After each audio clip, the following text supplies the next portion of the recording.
E eu queria começar essa série de mensagens lendo uma frase que Jesus repete às 7 igrejas. É o que está escrito em Apocalipse capítulo 2, versículo 29. Quem tem ouvidos, ouça o que o Espírito diz às igrejas. Vamos dizer juntos isso? Quem tem ouvidos, ouça o que o Espírito diz às igrejas. Mais uma vez, quem tem ouvidos, ouça o que o Espírito diz às igrejas. É isso que nós vamos buscar, ouvir o que o Espírito quer dizer às igrejas. Mais especificamente, o que o Espírito Santo quer dizer à comunidade cristã de Ribeirão Preto. Você tem ouvidos para ouvir? Amém. Ou só tem orelha para criar cera? Quantos aqui têm ouvidos para ouvir? Significa estar interessado naquilo que Deus quer falar. E Deus quer falar com a sua igreja.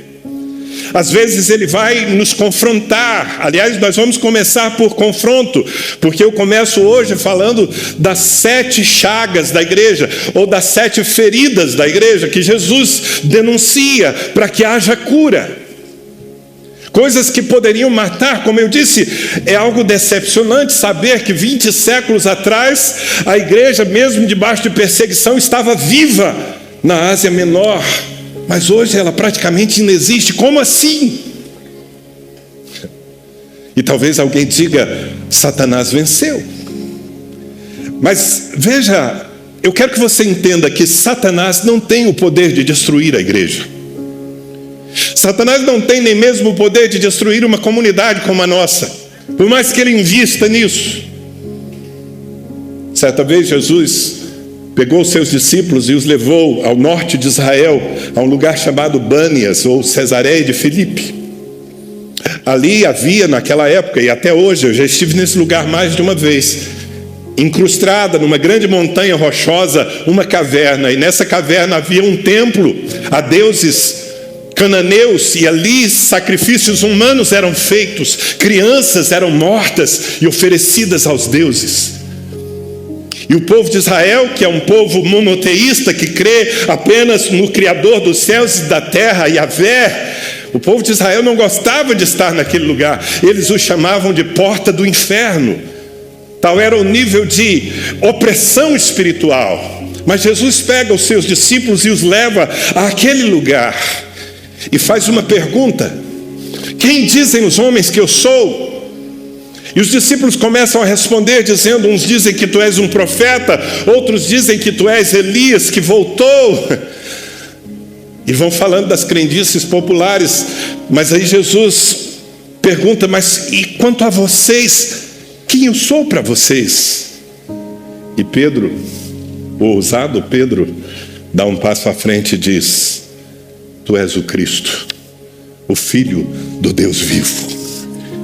Quando Pedro declara isso, Jesus exulta. Jesus diz, Pedro, não foi carne nem sangue quem te revelou essas coisas, mas o Pai que está nos céus. De fato, eu sou o Cristo, o Filho do Deus vivo. Essa é a rocha, e sobre essa rocha eu edificarei a minha igreja, e as portas do inferno não prevalecerão contra ela.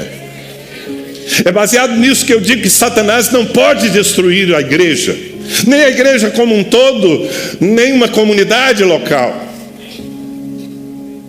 Tampouco a perseguição. Talvez você pense, bem, a igreja desapareceu praticamente da Turquia por causa de tanta perseguição, e de fato, desde os tempos apostólicos. Mas a perseguição não destrói a igreja. Se você quer ter uma boa notícia, sabe hoje, nos dias de hoje, em que lugar a igreja cresce mais no mundo? Eu digo de maneira proporcional, no Irã, na terra dos ayatolás, do islamismo radical. É ali que a igreja mais está crescendo no mundo, porque a perseguição não mata a igreja. A igreja só perde para si mesma. Essa igreja abençoada que nós formamos hoje aqui, ela pode não existir amanhã. Não porque Satanás tem o poder de destruí-la ou porque uma perseguição governamental possa dificultar a nossa vida. Isso não acaba com a igreja, nunca acabou. Mas se nós tomarmos as atitudes erradas, se nós fizermos as escolhas erradas, então aí sim, uma comunidade pode adoecer ao ponto de morrer. E é aqui que eu quero começar essa série de ministrações. Porque quando Jesus se dirigiu às 7 igrejas do Apocalipse, ele denunciou as suas chagas, as suas feridas, as suas doenças, o que estava de errado e que estava comprometendo e que poderia finalmente destruí-la. E é isso que eu quero compartilhar com você a partir de agora. Veja bem, quando eu me refiro a uma igreja, eu falo de um conjunto de pessoas. Uma igreja não é um prédio, não é um CNPJ, uma instituição. A igreja é uma família de fé que se reúne debaixo de uma mesma liderança e que se conecta por aliança com Cristo. Nós somos uma igreja. Uma igreja é composta pelo conjunto de seus membros. Então, se Jesus tiver que escrever uma carta à comunidade cristã de Ribeirão Preto, ele vai avaliar as nossas vidas a partir da minha. É interessante que quando Jesus se dirige com a sua mensagem àquelas 7 igrejas, ele fala aos anjos da igreja. As cartas sempre começam dizendo: ao anjo da igreja em Éfeso diz, ao anjo da igreja em Pérgamo diz aquele, ao anjo da igreja em Filadélfia diz. Mas que anjo é esse? Não é um anjo. Como eu disse, em Apocalipse as coisas não são literais. Não se trata de um ser celestial, o anjo da igreja de Éfeso, porque Jesus repreende esses anjos. E os anjos celestiais são irrepreensíveis. Na verdade, a palavra anjo usada nessas cartas, que estão nos capítulos 2 e 3 de Apocalipse, é uma expressão que define a liderança daquela igreja, o pastor principal daquela igreja, o líder do presbitério daquela igreja. Anjo, você sabe que anjo é uma palavra que vem do grego, angelos, que significa literalmente mensageiro. Então você pode ler: ao mensageiro da igreja em Esmirna, escreve o Senhor. Sob essa perspectiva, eu sou um anjo aqui. Eu não tenho cara de anjo, mas sou. Porque sou mensageiro. Porque a minha principal função é transmitir a palavra de Deus a vocês. Mas veja que responsabilidade temos nós, os pastores, porque o Senhor repreende as igrejas a partir dos seus pastores. Mas você sabe também que um pastor sozinho não consegue fazer uma igreja. Uma igreja é composta por muitas pessoas. Então, as exortações de Jesus à igreja são exortações a indivíduos. É por isso que essa mensagem é para nós, como coletivo, mas é para você. Eu quero que você a receba de forma pessoal. Você está pronto para isso? Eu não estou me preocupando em correr aqui, porque inclusive essa mensagem, as 7 chagas, que é apenas uma da série, eu não vou pregá-la completamente hoje. Eu vou falar apenas de 3 dessas chagas hoje. No próximo domingo vou falar das outras 4. Eu não estou com pressa, eu quero ser profundo com você. Mas eu oro para que o Espírito Santo fale para além da minha voz. E que o resultado desse nosso encontro com a palavra seja ouvirmos a voz de Cristo. Quem tem ouvidos para ouvir, ouça o que o Espírito diz às igrejas. E uma vez ouvindo o Senhor, mesmo que seja nos repreendendo, nós possamos nos alinhar para que essa igreja aqui não apenas não desapareça ao longo do tempo, mas que ela seja uma luz cada vez mais forte em Ribeirão Preto e para as nações da terra. Diga amém. Então a igreja, assim como cada crente, sangra mortalmente quando faz escolhas erradas. Diga comigo: escolhas erradas. Só isso pode nos destruir, só isso pode abalar a minha fé e me tirar da presença de Deus. As minhas escolhas, Satanás não pode. Nem os contextos sociais nem a opressão governamental, nada disso pode nos destruir, mas as nossas escolhas podem. É por isso que Jesus então denuncia as escolhas erradas das igrejas, não apenas daquele tempo, mas também do século 21. E eu começo falando da troca do relacionamento pelo serviço. A troca do relacionamento com Cristo pelo serviço. Isso é uma escolha errada da igreja. Havia naquele tempo uma igreja admirável, a igreja de Éfeso. Você já deve ter lido a carta de Paulo aos Efésios. Foi dirigida especificamente àquela igreja, mas chegou até nós. A igreja de Éfeso foi plantada por Paulo na sua primeira viagem missionária, num lugar onde havia um culto que atraía multidões a uma deusa chamada Diana, a Diana dos Efésios, e o evangelho chegou ali e abalou aquele alicerce maligno. Uma igreja viva nasceu naquele lugar e cresceu ao longo dos tempos. No final do século I, quando Jesus escreve uma carta a essa igreja, ele tem muitos elogios à igreja de Éfeso. Eu diria que a igreja de Éfeso é um modelo maravilhoso para nós. Jesus fala algumas coisas sobre ela que são admiráveis. Mas em Apocalipse capítulo 2, versículo 4, Jesus diz o seguinte: tenho, porém, contra ti que abandonaste o teu primeiro amor. Lembra-te, pois, de onde caíste, e arrepende-te, e volta à prática das primeiras obras. E se não, venho a ti e moverei do seu lugar o teu candeeiro, caso não te arrependas. Igreja de Éfeso, você é admirável, mas eu tenho algo contra você. Você abandonou o seu primeiro amor. Na verdade, antes disso, Jesus elogia aquela comunidade. Ele diz nos versículos anteriores: conheço as suas obras, o seu trabalho árduo, a sua perseverança. Sei que você não pode tolerar homens maus e que pôs à prova os que se dizem ser apóstolos, que dizem ser apóstolos, mas não são, e descobriu que eles eram impostores. Você tem perseverado e suportado sofrimentos por causa do meu nome e não tem desfalecido. Uau, que igreja maravilhosa essa! Estava tudo sendo feito certo, fidelidade, trabalho árduo, as pessoas estavam envolvidas na obra, a perseguição não os fazia desistir. Mas depois de elogiar, Jesus diz: há um problema sério. Você perdeu a sua paixão.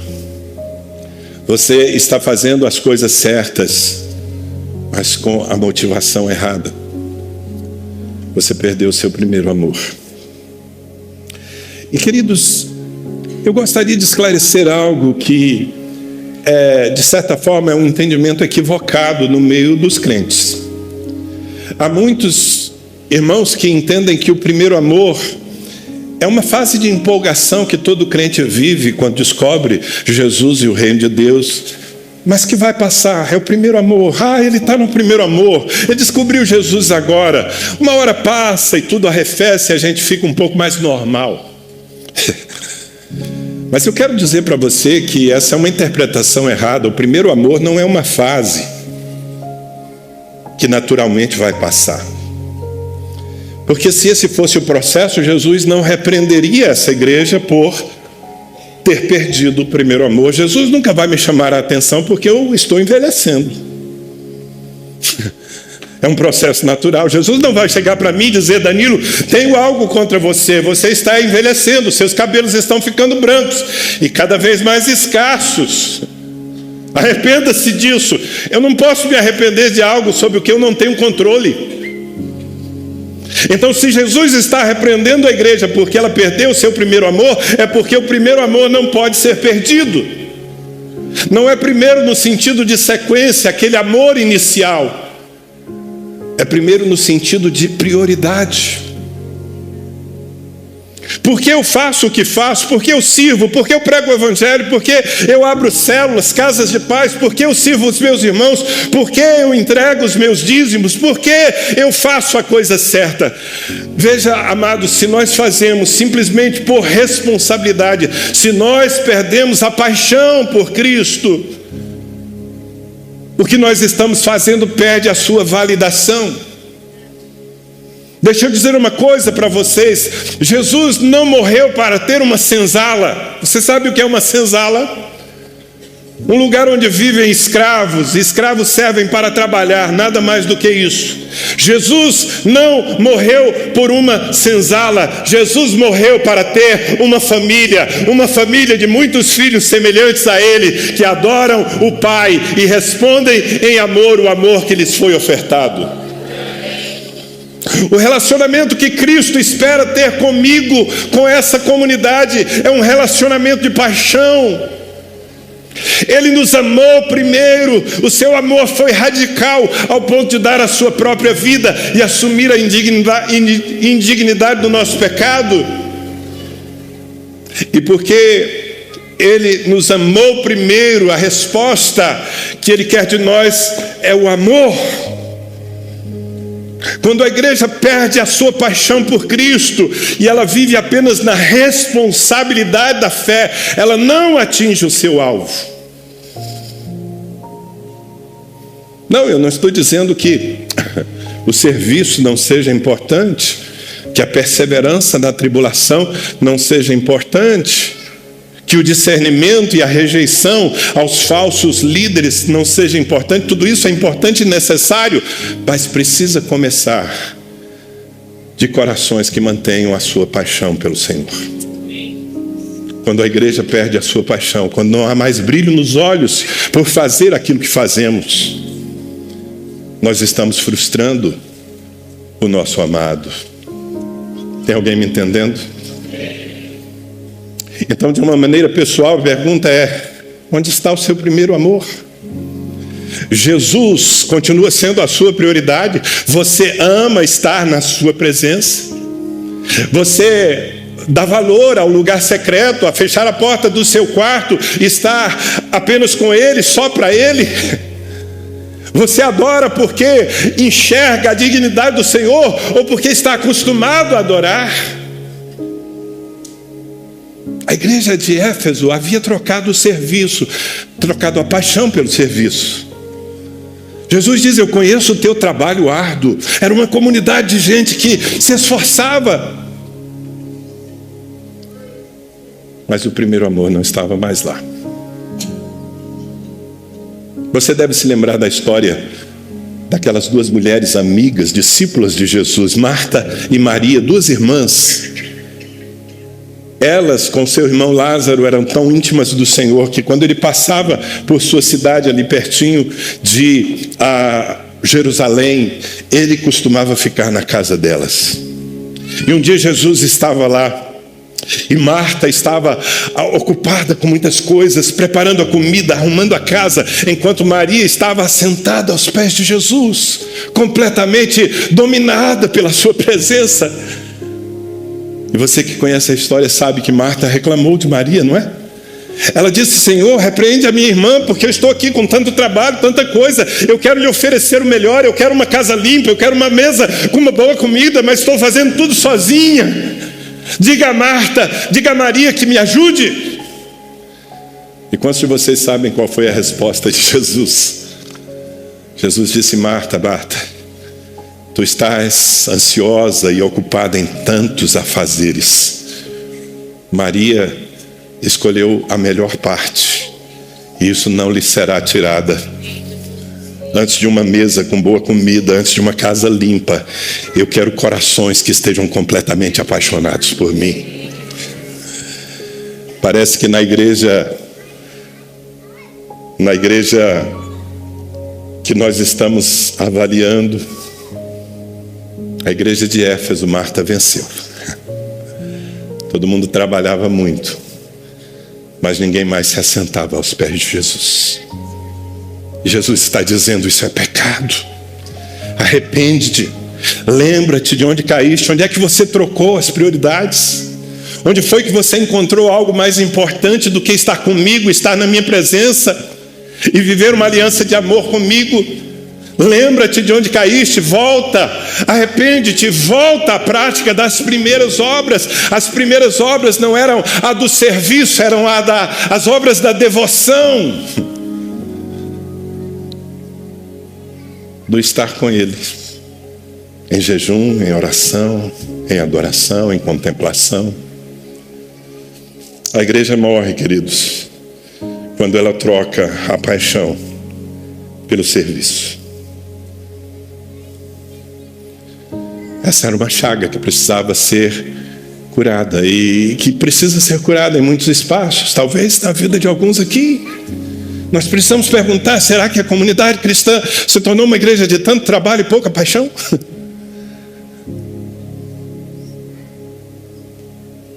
E com isso, pastor, você está querendo dizer que não devemos trabalhar? Não, eu estou querendo dizer que o seu trabalho precisa ser motivado pela sua paixão.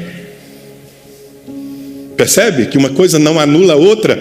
Quando Jesus Cristo foi resgatar Pedro, Pedro havia negado o Senhor, ele estava debaixo de forte acusação depois da crucificação de Jesus Cristo. Jesus ressuscitou e foi a Galileia, onde Pedro estava desistido, e foi resgatá-lo.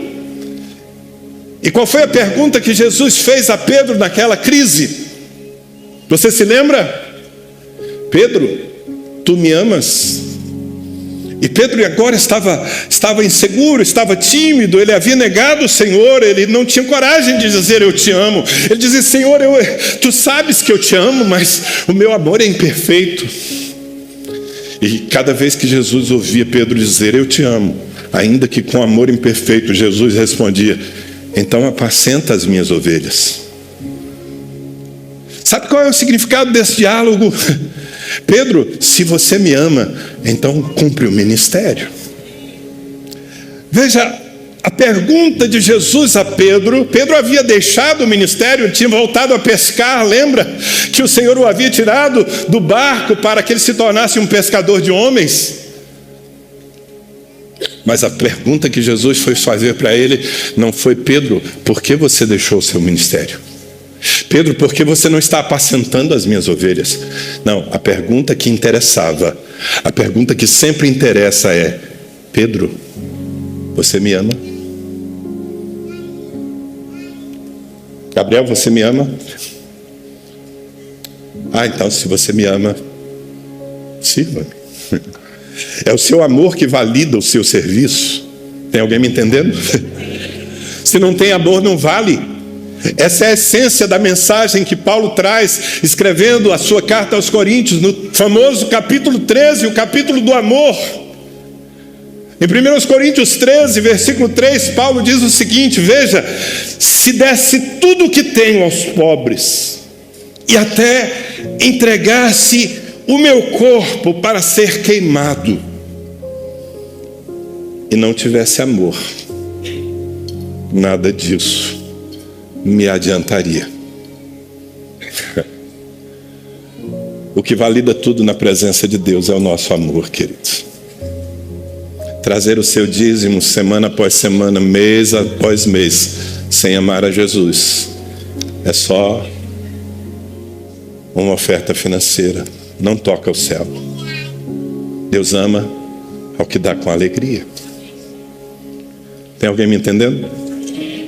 Então essa é a primeira chaga. E se ela está em nós, ela precisa ser curada. Se o primeiro amor desvaneceu, se você trocou a prioridade, se você faz as coisas mecanicamente ou por mera responsabilidade, pare agora. Arrependa-se disso. Volte à prática das primeiras obras. Veja, um casamento pode durar a vida toda se houver fidelidade. Presta atenção no que eu vou lhe dizer. Um casamento entre um homem e uma mulher pode durar a vida toda se houver fidelidade e se cada um cumprir o seu papel. Mas fidelidade e o cumprimento de papéis não atinge o propósito principal do casamento, porque o casamento é uma aliança de amor. Pessoas podem cumprir as suas obrigações e por valores permanecer juntas, mas se elas não se amam, se o amor não é cultivado, se o homem não olha nos olhos da sua esposa com constância e com brilho para dizer: você continua linda já aos 50 anos, como eu digo para mim, esse casamento não está cumprindo o seu propósito, ainda que ele permaneça. E o que Jesus propôs à igreja é uma aliança de amor. Tudo precisa ser validado pelo amor.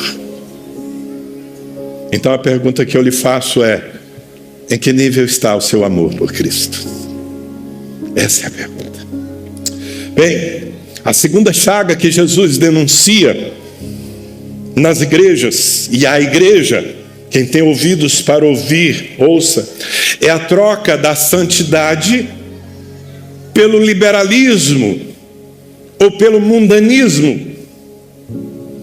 Quando ele escreveu à igreja de Pérgamo, que era uma igreja que perseverava também sob intensa guerra espiritual, em Pérgamo, Jesus admite: eu sei que tu vives num lugar onde há um trono de Satanás. Em Pérgamo havia um altar secular a um deus chamado Zeus. Nós estivemos nesse lugar e vimos os destroços, as ruínas desse altar. Mas não era apenas um altar a um deus estranho. Jesus, na carta que envia à igreja de Pérgamo, reconhece: eu sei que tu moras, tu habitas num lugar onde existe um trono de Satanás. Aquela igreja vivia debaixo de uma intensa guerra espiritual. E ela estava firme ainda, no sentido de não negar o Senhor apesar da opressão. Então a opressão ali era do Império Romano, mas era também espiritual. Mas havia um problema com a igreja de Pérgamo, que Jesus denuncia em Apocalipse capítulo 2, versículos 14 a 16. No entanto, tenho contra você algumas coisas.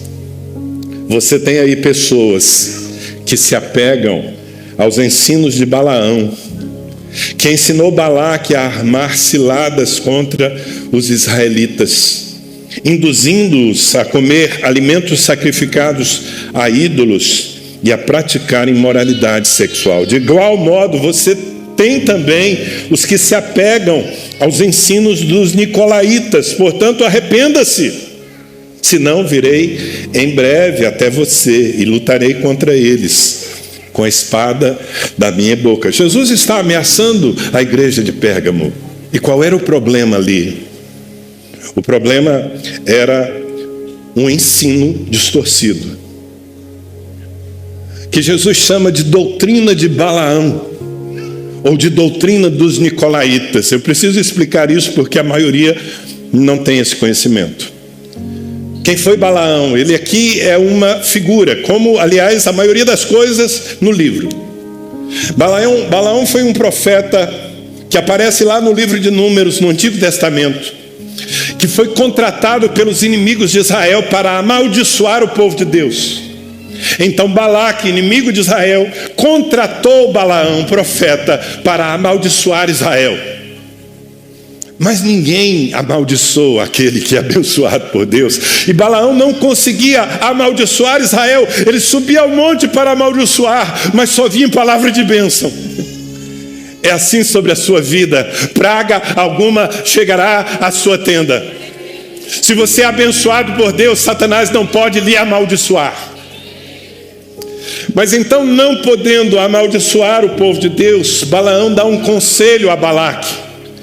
Ele diz: esse povo já é abençoado por natureza, mas faça o seguinte: manda para o meio de Israel mulheres bonitas e sensuais, prostitutas, e os filhos de Israel vão se contaminar com elas e vão se enfraquecer.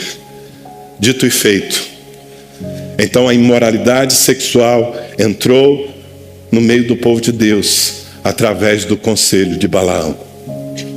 É isso que Jesus usa aqui, porque na igreja de Pérgamo havia gente pregando uma doutrina que eu chamaria de a doutrina do tem nada a ver. Já ouviu falar? Não, tem nada a ver. qual é o problema? Me assentar à mesa com os meus amigos, um copinho de cerveja, ninguém vai se embriagar, nós só estamos nos divertindo, é social. Todo mundo faz. Não, o que é isso? Eu preciso escolher as músicas que eu ouço, eu preciso ser radical com os meus filhos. Que história é essa de proibir o meu garotinho, adolescente de 14 anos, namorar e ter as suas experiências? Tem nada a ver. Essa é a doutrina dos nicolaítas. Tem nada a ver, não tem problema. Aliás, ela é mais séria porque nos nossos dias os seus combatentes, e eu sou um deles, a chamam de hipergraça. A hipergraça ensina o povo de Deus que Jesus já pagou o preço pelos nossos pecados, então não tem problema pecar, o preço já foi pago. Você não está feliz no seu casamento? Jesus te ama tanto, Ele quer que você seja feliz. Deixe a sua esposa, vá viver uma outra aventura, o Senhor compreende, Ele vai abençoar. Você está caindo em adultério, mas claro, o seu cônjuge não lhe dá atenção, não tem carinho por você. Sabe, essas sugestões, que às vezes vêm travestidas de misericórdia de Deus. Os pregadores da doutrina de Balaão dizem que nós não precisamos nos preocupar com o pecado, nem mesmo confessá-lo quando nós caímos, porque afinal de contas, Jesus já os perdoou previamente. Era o que estava acontecendo em Pérgamo. A igreja estava perdendo o seu poder, porque muitos estavam seguindo a doutrina dos nicolaítas. Essa referência era um líder, Nicolau, que espalhava esse evangelho falso, de que a gente pode se misturar com o mundo, fazer as mesmas coisas que os de fora fazem, e que está tudo bem, porque Deus nos ama. Jesus está colocando o dedo na ferida da igreja de Pérgamo e dizendo: eu tenho isso contra você, arrependa-se. Porque a igreja é a igreja e o mundo é o mundo. E precisa haver separação entre a vida do mundo, chamada de mundanismo, e a vida da igreja, chamada de santidade. Quando a igreja abre mão da santidade, quem subirá ao monte do Senhor? Quem há de permanecer no meu santo lugar? Aquele que é limpo de mãos, puro de coração, aquele que não entrega a sua alma à falsidade, nem jura enganosamente. Essa é a palavra não mudou.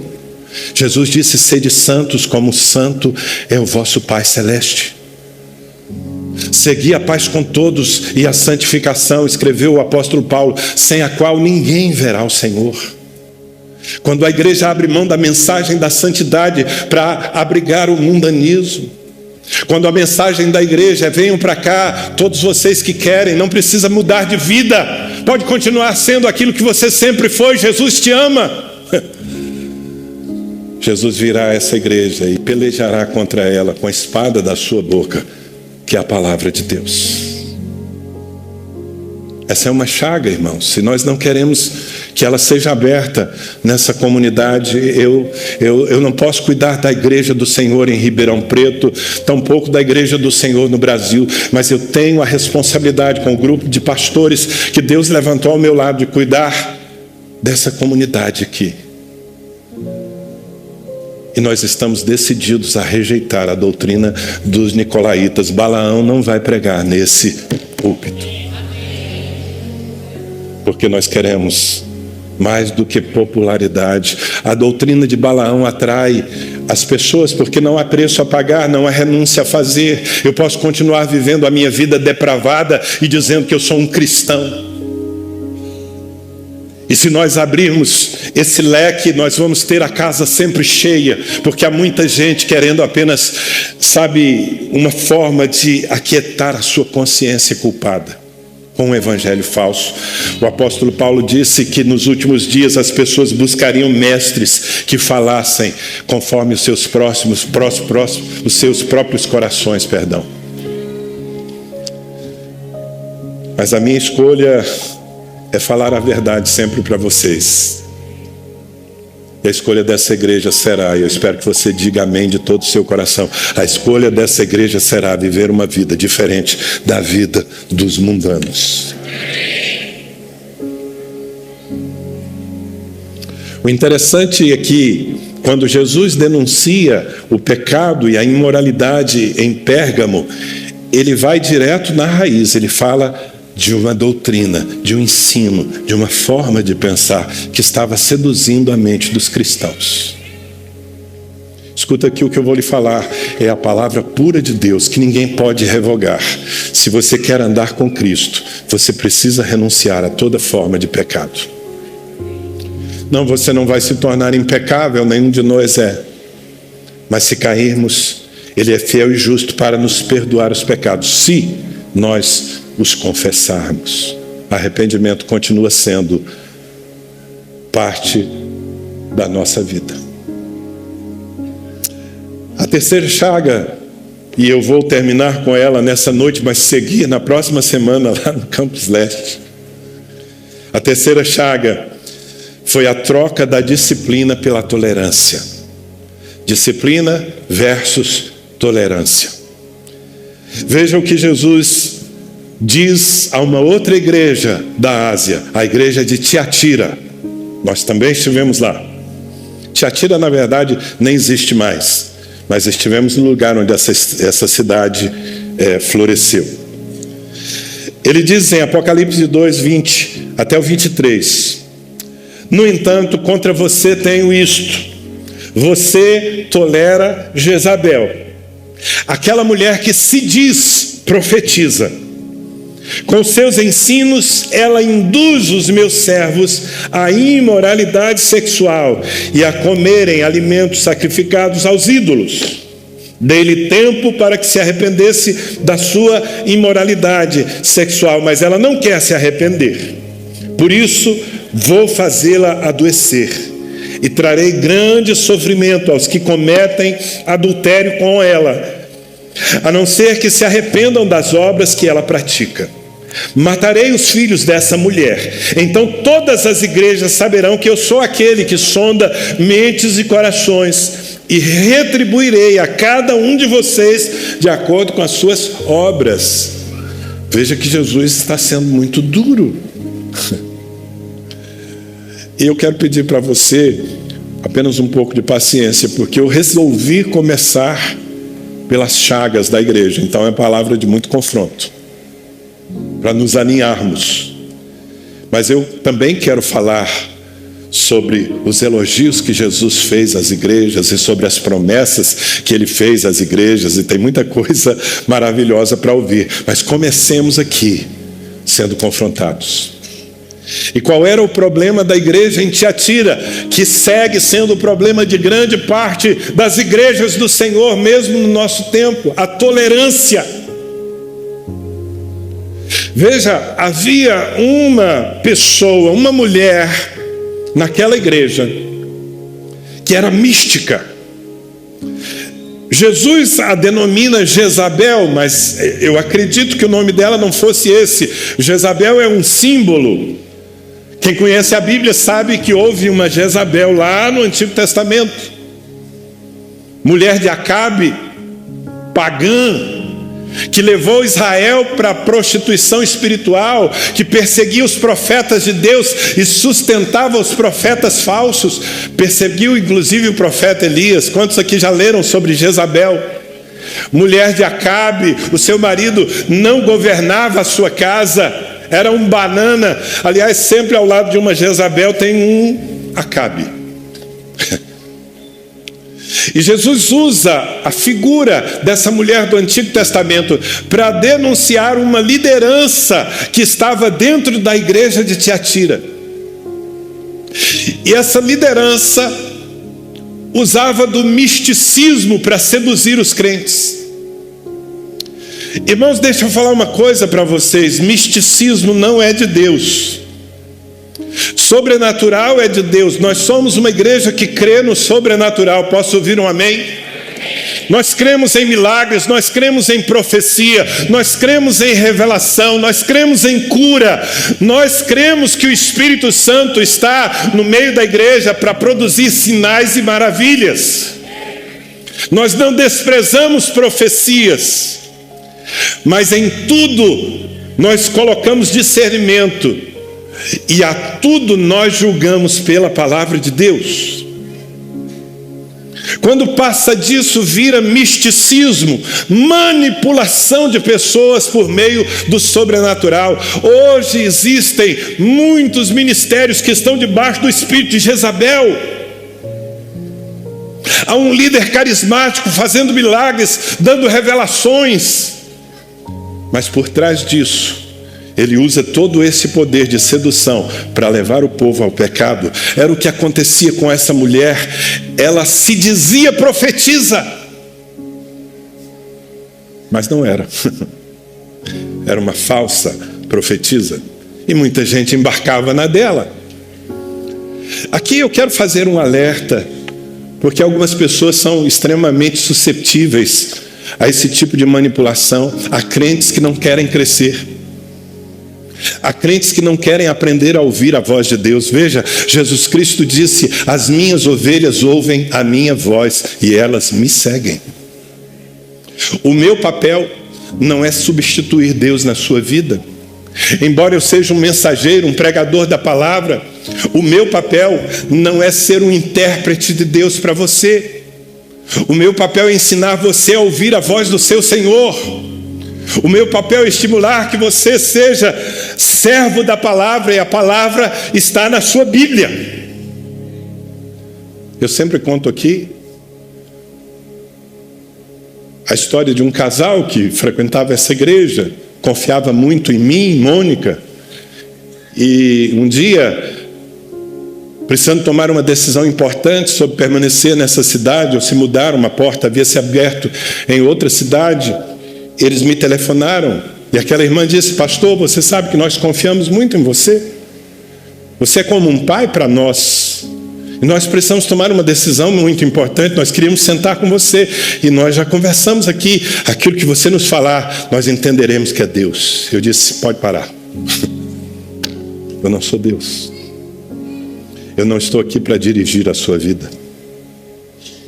Eu não sou o seu guru, eu sou o seu pastor.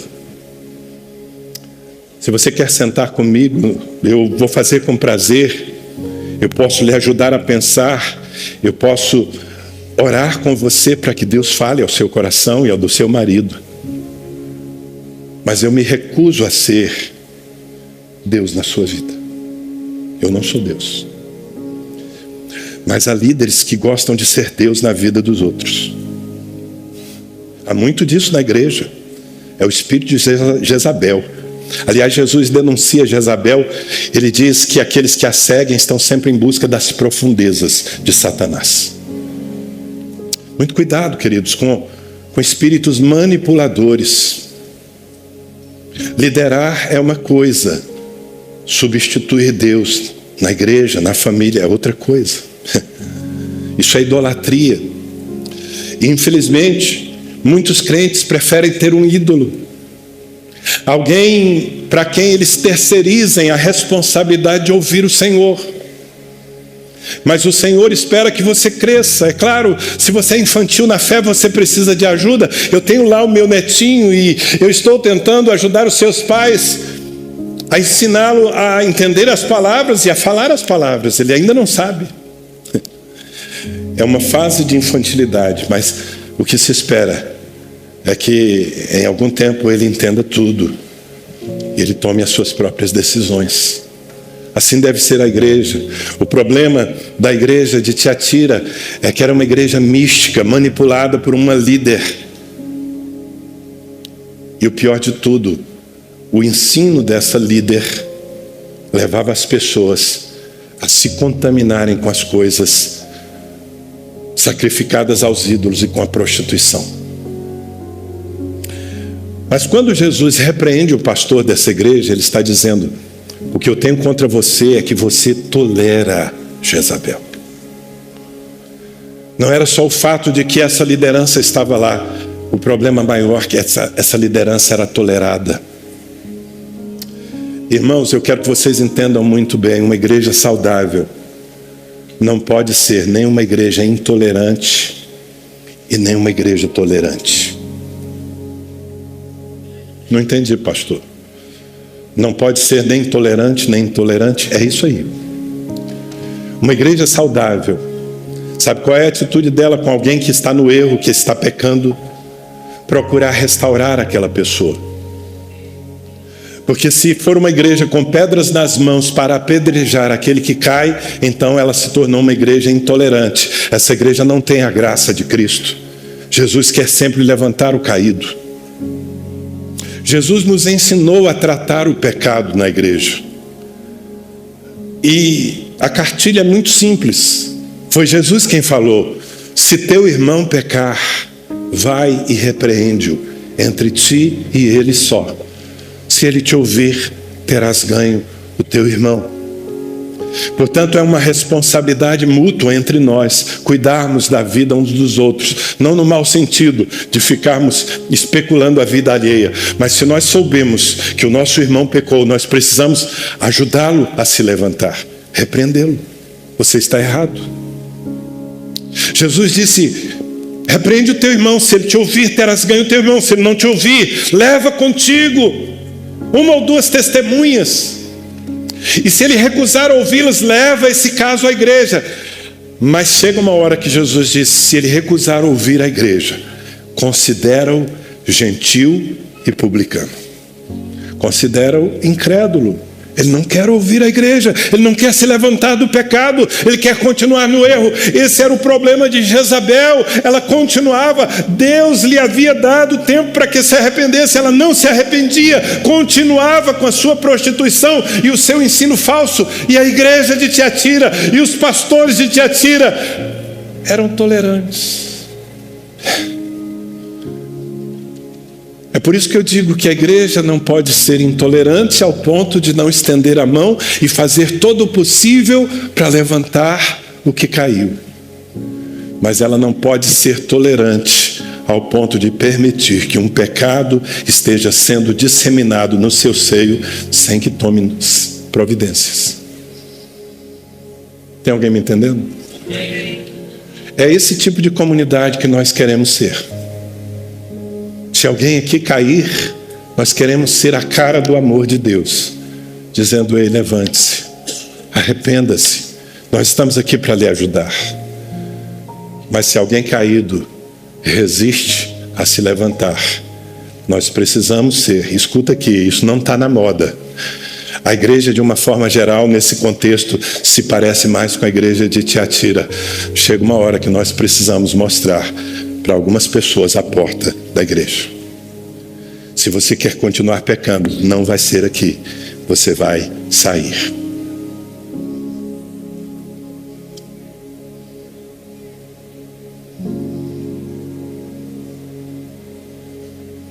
Eu quero lhe mostrar isso na Bíblia com mais clareza, já terminando essa palavra.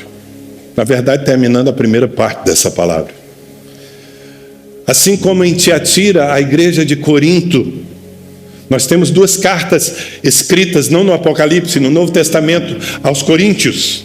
Uma igreja plantada pelo apóstolo Paulo e debaixo da sua cobertura. E aquela igreja também havia se tornado muito tolerante. Ela confundia amor com cumplicidade. Nunca confunda amor com cumplicidade. O amor que não opera, o amor que não salva, o amor que não repreende, não é amor. Olha o que Paulo escreve à igreja de Corinto, capítulo 5 da primeira carta aos Coríntios, versículo 9. Paulo diz assim: já em carta vos escrevi que não vos associeis com os impuros. Refiro-me com isso não propriamente aos impuros deste mundo, ou aos avarentos, aos roubadores, ou idólatras, pois nesse caso teríeis que sair do mundo. Mas agora vos escrevo que não vos associeis com alguém que, dizendo-se irmão, for impuro, avarento, idólatra, maldizente, beberrão, roubador. Com esse tal, nem sequer comais. Pode ser mais claro do que isso, irmãos? Paulo está instruindo a igreja de Corinto, que estava sendo muito permissiva. Chegou ao ponto de nessa igreja haver um homem que tinha relações sexuais com a sua madrasta, e a igreja não fazia nada, tolerava. E o que Paulo está dizendo aqui é o seguinte: não se associe com quem vive no pecado. E ele trata de esclarecer: eu não estou falando dos de fora, porque lá fora você vai ter que se associar com gente que não vive uma vida digna, querendo ou não, senão você teria que sair do mundo. Você vai abastecer num posto e, quem sabe sem saber, você está financiando o crime organizado, porque grande parte dos postos está debaixo do domínio do crime organizado em nossa cidade. Paulo não está falando não se associe com aquele que é incrédulo. Paulo está dizendo: cuidado com aquele que, dizendo-se irmão, não larga o pecado. E ele termina falando: com esse tal, nem sequer comais, afaste-se deles. Era isso que faltava à igreja de Tiatira. Jezabel precisava ser confrontada, mas não era. E já que a igreja não tratava Jezabel, Jesus disse que vai tratar. Irmãos, veja, eu sei que a gente espera que no domingo seja sempre um culto festivo, não é? Onde nós recebamos uma palavra assim, leve e de alegria, e muitas vezes é isso que Deus nos dá. Mas nessa noite e no próximo domingo, o Senhor está tratando com a sua igreja. Ele está nos alinhando, Ele está nos esclarecendo. Não basta movimento, não basta estarmos aí guerreando contra Satanás, não basta permanecermos na fé. Nós precisamos nos manter no primeiro amor. Nós precisamos nos afastar de todo o ensino de mundanismo na igreja. E nós precisamos ser intolerantes com o pecado, a começar da nossa própria vida e também na vida dos nossos irmãos. Quem recebe essa palavra? Quem tem ouvidos para ouvir, ouça o que o Espírito diz às igrejas. Vamos ficar em pé?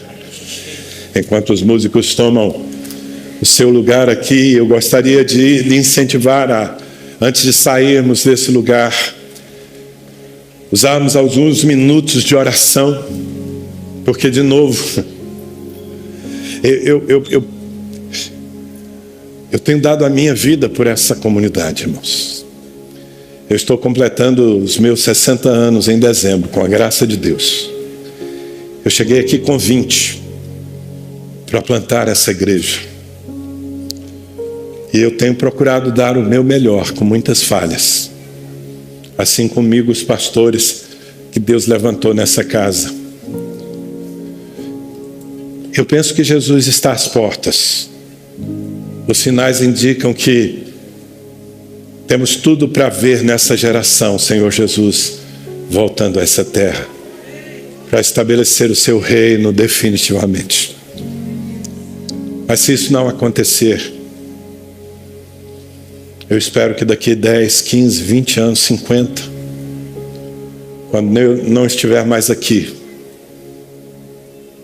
que essa comunidade esteja viva, que ela ainda seja uma luz brilhante em Ribeirão Preto, que o testemunho que sai daqui toque as nações da terra, e que principalmente a paixão, a consagração e a santidade dos crentes dessa igreja estejam alegrando o coração de Jesus Cristo.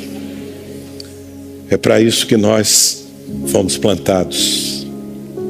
Mas para que isso aconteça, é preciso que você seja fiel. É preciso que eu, como pastor, nós como anjos da igreja, sejamos sérios. Mas é preciso que haja um povo aqui decidido a viver o Evangelho, mesmo que debaixo de perseguição e dores. Mas viver o Evangelho com integridade, com consagração e, acima de tudo, com um amor inegociável por Cristo. Eu queria que você fechasse os seus olhos e perguntasse ao Espírito Santo, que vê o invisível: Espírito Santo, o que tu tens a dizer da minha vida? Em que nível está o meu amor? Até que ponto as coisas que eu faço porque sou apaixonado por ti? Ou até que ponto eu tenho deixado esfriar isso? Continuo fiel, continuo trabalhando, mas já não encontro a mesma paixão de antes. E se você tiver a consciência de que o seu primeiro amor arrefeceu nessa noite, arrependa-se. Lembre-se de onde você trocou as prioridades, de onde você se tornou mais Marta do que Maria, e volte à prática das primeiras obras. Volte aos pés do Senhor Jesus, volte à oração, volte à adoração sincera. Busque de novo o brilho nos olhos para servir ao Senhor. Talvez você precise dizer: meu Deus, me perdoa, porque eu acatei a doutrina de Balaão e eu comecei a defender a ideia do tem nada a ver, do não precisa ser radical. Me perdoa, Senhor. Eu quero ser um crente radical. Eu quero rejeitar o que é pecado. Eu quero abraçar o que é santo.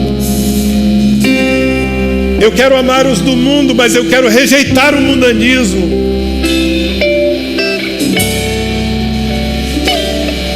E se você encontra alguma tolerância exagerada na sua vida, você não toma providências em relação a coisas que você deveria interferir para santificar, quem sabe na sua casa, na sua empresa, quem sabe na igreja.